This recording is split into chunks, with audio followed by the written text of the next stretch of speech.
Primeiramente, eu gostaria de estar desejando a todos um feliz 2016, repleto de novas conquistas, novos saberes, novos conhecimentos e que seja um ano muito produtivo para todos. Nós, do canal ILPC YouTube, vamos hoje falar um pouco da questão da violência como sintoma social. Para falar de violência como sintoma social, eu tenho que partir então da constituição subjetiva do sujeito. Porque a contemporaneidade, na verdade, ela não existe se não existir então um sujeito que componha essa cultura. Então, nós vamos estar lendo a contemporaneidade pela psicanálise, que seria o óbvio. Primeiramente, vamos falar então daquilo que Lacan falou então da falência do nome do pai. A falência do nome do pai, na verdade, se refere a um enfraquecimento do interdito paterno. Se refere a dizer que o pai perdeu o seu poder, né, de lei diante da nova reestruturação que se faz na família pós-moderna. Essa família pós-moderna, nós temos então uma mãe que não tem só uma função materna, mas tem uma função muito mais além, uma função profissional. São diversas as questões aí que compõem, na verdade, o papel da mulher na contemporaneidade. A mãe, quando passa a ganhar dinheiro, a compor a renda doméstica, ela ganha também poder. E ao ganhar poder, ela ganha também autoridade, ou seja, ela ganha também o papel de lei. Então, esse modelo estrutural vem se modificando, né? De uns tempos para cá. Nós vamos vendo então a mãe que tem um filho, em seguida esse filho vai para uma creche, um berçário, a mãe volta ao trabalho, a mãe tem um ciclo social, tem toda uma vida social que ela também tem que dar conta, e acontece que muitas vezes a mãe se sente muito culpada por não desenvolver nos moldes que está no seu inconsciente aquela função materna.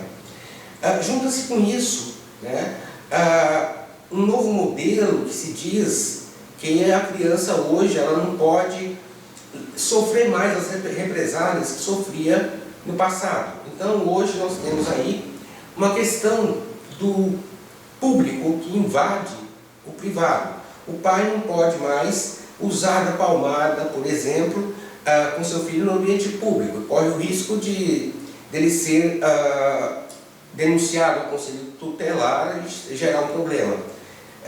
Com uma palmada vira então maus tratos.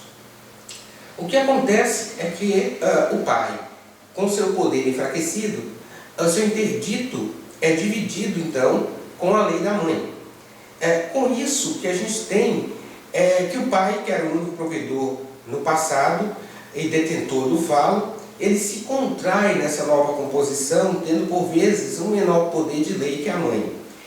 A função, tanto materna como paterna, sofreram então modificações nessa nova estruturação, dificultando a imposição da lei e, consequentemente, se dificulta a imposição da lei paterna, vai dificultar a inserção desse sujeito na cultura.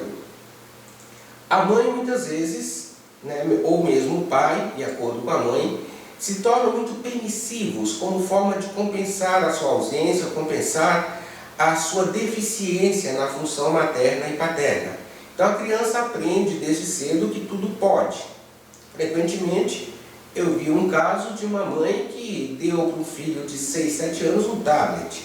Né? Crianças hoje com 8 anos, 9 anos têm celular. E não usa só para comunicar, se usa para expandir aí o conhecimento pelo mundo, o WhatsApp, falar com pessoas que muitas vezes nem conhece. Então, nós vamos ver aí que a criança hoje, ela tem aí essa coisa do prazer, do poder tudo, como norma praticamente na sua existência.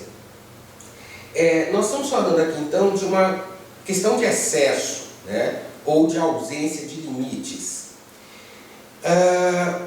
Seguindo esse viés e partindo de um sujeito, então, que vai ser constituído subjetivamente de uma forma fragmentada, nós vamos falar então desse sujeito contemporâneo que, não tendo, né, passado por um interdito de uma forma válida, ou esse interdito foi enfraquecido pela presença até do poder da mãe, muitas vezes contraditório à lei paterna, né, ele se pauta então pela ausência de limites, ausência de lei e ausência de uma capacidade de um convívio grupal saudável. Aquilo que é então a falta constitutiva, a espera, a frustração, passam a ser então elementos ou situações indesejáveis na vida de um sujeito, né, de uma criança hoje. A criança bate o pé que ela quer uma coisa, a mãe se vira em 10, mas dá. Nesse universo todo, parece que a premissa de prazer a todo custo, né, se tornou essencial no convívio dessa contemporaneidade.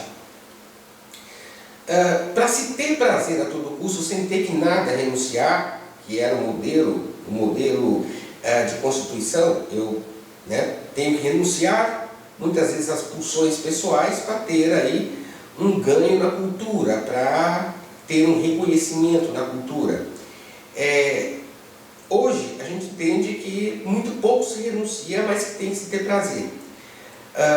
Se, né, eu tenho que ter prazer a todo custo, o outro, o reconhecimento do outro enquanto lei que eu tenho que submeter ao meu desejo para obter alguma coisa, né, ele só é reconhecido enquanto ele faz parte, enquanto fizer parte daquilo que eu penso ou daquilo que é o meu objetivo, ou seja, alcançar prazer.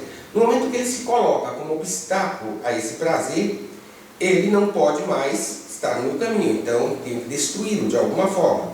Eu imagino que a violência possa vir então dessa questão desse reconhecimento do outro, dessa inserção deficitária na cultura e de não ter mais que renunciar a nada.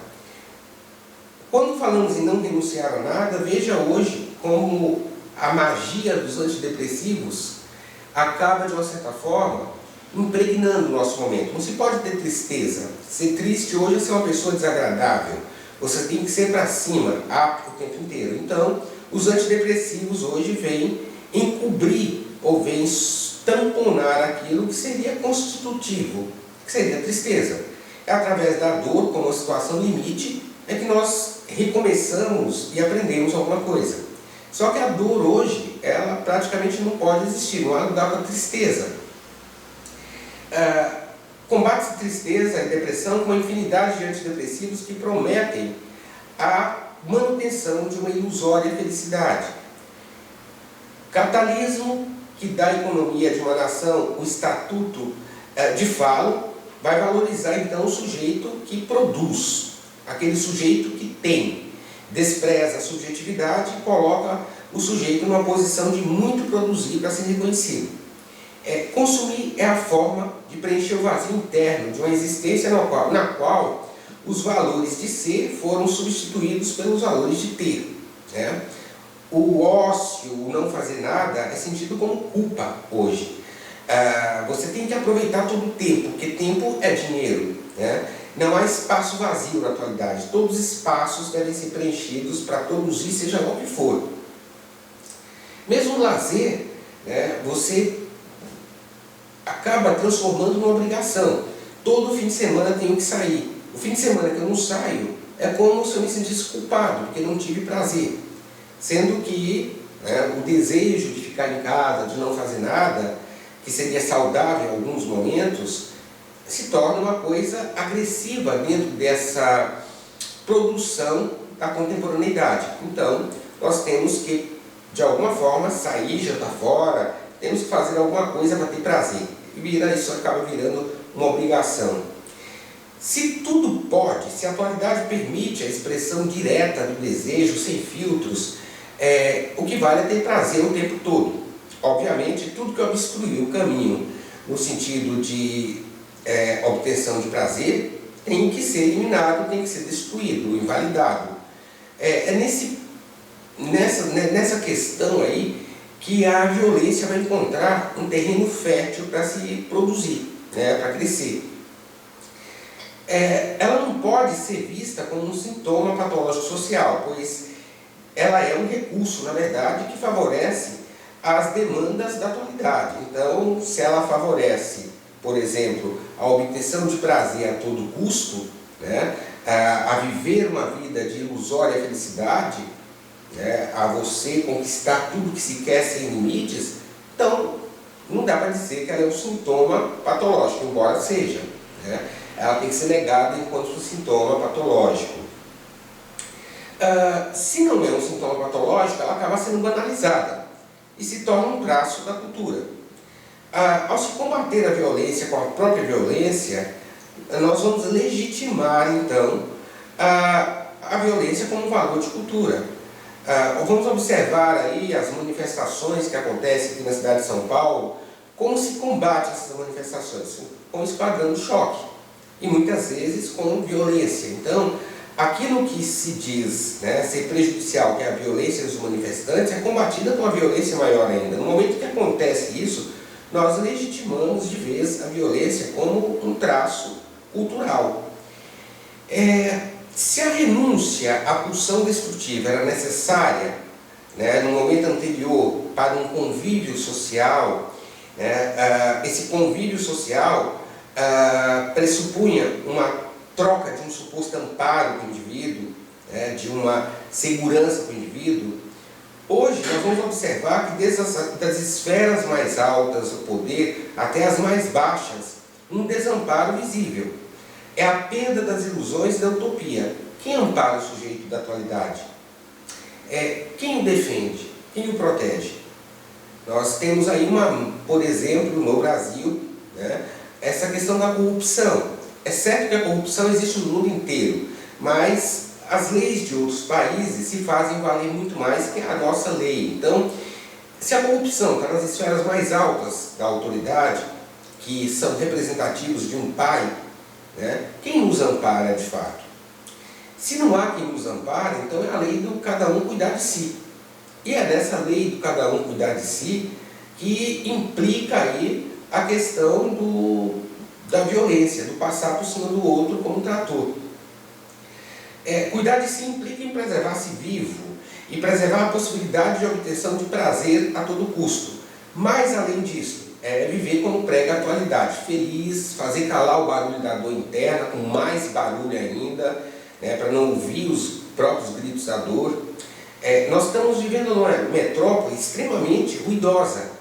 O ruído da cidade encobre, talvez, né, o nosso ruído de dor interno. As raves, o uso de droga que acaba anestesiando qualquer possibilidade de dor, preenchendo o vazio do sujeito contemporâneo. A gente vê madrugada fora as pessoas passarem buzinando com um som extremamente alto. Não importa o outro, né? Importa é o que eu quero, o meu prazer. Então, nós estamos num momento onde não renunciamos mais a nada, porque a ideia de amparo está ruindo. A ideia de segurança que uma filiação à cultura nos propõe, ela está caindo terra abaixo. Então, o sujeito da atualidade, ele violenta-se frequentemente e usa a violência contra o outro. Ele se violenta quando ele abafa a sua própria dor e tenta viver nessa demanda de felicidade a todo custo, de prazer a todo custo. E violenta o outro quando esse está no caminho da sua obtenção de prazer. Então entra aí a violência como um traço da nossa cultura. A falta de limites, de respeito para com o outro, com os pares, implicam diretamente na questão da violência, na disseminação da violência. Então a violência é o resultado dos excessos. Vamos pensar assim. E como sintoma social, ela conta de uma cultura de excessos, né? Excesso de prazer, de informação, de produção, de aquisições, enfim, excesso de tudo. A violência e o ódio, eles nos contam, então, esses dois afetos vão nos contar da quebra de vínculo com o outro, da solidão de cada um, de ter que cuidar de si mesmo e que se impõe a esse sujeito da atualidade. O sujeito não pode, embora castrado, confrontar sua própria castração na atualidade, porque isso invalidaria a máxima de prazer a todo custo. Então a castração implica limite, implica frustração, implica desprazer. O limite vai gerar a rivalidade. Então, confrontar o outro castrado é lidar com a própria castração. Logo, surge o aumento da intolerância seguido de violência, que resulta na questão daquilo que Lacan também chama de enfraquecimento do laço social. E numa sociedade onde tudo tem que ser maravilhoso, não há espaço para aquilo que denuncia o lado da miséria humana, da pobreza, né, da obstrução do prazer, da fragilidade do sujeito, da tristeza, daquilo que ameace destruir aquilo que Debord chama de sociedade do espetáculo, né? É uma sociedade que é regulada pelos critérios estéticos e não mais os critérios éticos. Vamos pensar que, né, o negro, que no imaginário é o pobre escravo do tempo da colônia, que é o favelado da grande metrópole no nosso inconsciente, nós vamos pensar então que o negro denuncia no nosso inconsciente aquilo que não cabe na nossa atualidade, que é a pobreza, né? Que é a questão da servidão. Então nós temos que discriminá-lo de alguma forma. O idoso nos mostra a todo instante a finitude da vida, né? Vida que nós tentamos o tempo inteiro criar recursos que ampliem a longevidade, que alcance essa longevidade, só que o idoso nos denuncia que a vida tem um fim, então discriminamos o idoso. E assim por diante nós vamos discriminando tudo que nos mostra, né, nos ameaça nessa sociedade do espetáculo. Tem que se erradicar a pobreza, a miséria humana, a tristeza a todo custo, numa atualidade espetacular como a nossa. Então, discriminamos negros, idosos, né, pessoas diferentes que mostram diferenças, tudo isso tem que ser discriminado. Que nos lembram ainda, né, de alguma forma, que somos humanos, que temos o lado triste, o lado, né, da espera, da frustração, tudo isso tem que ser discriminado ou, se não, eliminado. Não há lugar para aquele que nos põe em contato com as diferenças e as facetas da dor que pertencem à ordem do humano. São evidências do humano que devem ser eliminadas ou apagadas para não lembrar, não embotar esse palco iluminado de felicidade e prazer que se demanda hoje na atualidade. Logo, a violência ela acaba encerrando um paradoxo, né? Para a psicanálise, o sintoma é uma solução encontrada aí pelo sujeito para expressar seus conflitos internos recalcados, os quais referem-se às paixões, faltas, sofrimento. O sintoma tem um endosso e autorização da cultura, é certo, pois pode ser historicizado aí dentro de um tempo, de uma cultura específica. É aquilo que não encontrou outra forma de expressão, então vem em forma de sintoma, uma tentativa de realização pulsional e expressão cultural permitida. O paradoxo tem lugar exatamente quando, no ato violento como expressão da dor e do sofrimento do sujeito contemporâneo. Então, a violência, né, que seria a dor para o outro, ela está expressando a dor do próprio sujeito, ela está expressando aquilo que o faz sofrer de alguma forma. Então, nesse ponto a gente fala de um paradoxo. Trata-se de uma ética do inconsciente denunciando a organização social e cultural, a singularidade do sujeito. Mas do que sofre o sujeito contemporâneo, afinal? Sofre daquilo que ele não pode sofrer, que é o próprio sofrimento. O sofrimento constitutivo que não tem lugar na atualidade e ameaça a cultura do prazer, do espetáculo e a ilusão de satisfação total. Logo, ele sofre da violência de não poder se constituir e crescer através da dor, da tristeza, da falta e da espera. O sujeito contemporâneo, então, é privado na sua subjetividade como um recurso para o seu próprio crescimento. E talvez seja essa a maior violência sofrida na atualidade. Isso é um parecer meu, na verdade, é uma leitura que eu faço de diversos autores, né? Há quem mostre outros lados da violência. Para a psicanálise, eu vou sempre ler então a violência como decorrente desse enfraquecimento do laço social. Quando se rompe o amor, o que vem sempre vai ser o ódio, a violência. Então, quando se rompe a minha ligação com o outro, o meu contato, o meu vínculo com o outro como algo prazeroso, né, o que vai vir é a destrutividade. O outro não pode ser algo que se diferencie de mim, porque o que eu busco, o outro também tem que buscar, que é o meu prazer. Se o outro me impede, então não há espaço para ele. Então essa é a máxima que eu vejo hoje, que gera uma violência tão grande na nossa cidade, na nossa vida, no nosso momento, na nossa cultura, vamos colocar assim. Não estamos falando de Brasil, estamos falando de mundo, né? O que diferencia uma coisa de outra talvez seja a forma como as leis se aplicam, ou como se contém, como se cria formas de contenção da violência. Mas cada cultura vai ter aí um traço de violência, como vimos recentemente em Paris, né? A questão terrorista, que ameaçaram inclusive as festas de Ano Novo em alguns países. E no Brasil nós temos uma violência também, não num aspecto terrorista, mas temos uma violência aí que acontece a todo momento, principalmente nas grandes metrópoles, né? Temos uma violência, inclusive, no sentido do massacre que sofremos, né, da cultura como um todo. Então, vamos pensar na violência, então, como decorrentes da constituição subjetiva do sujeito contemporâneo. Obrigado. Até a próxima.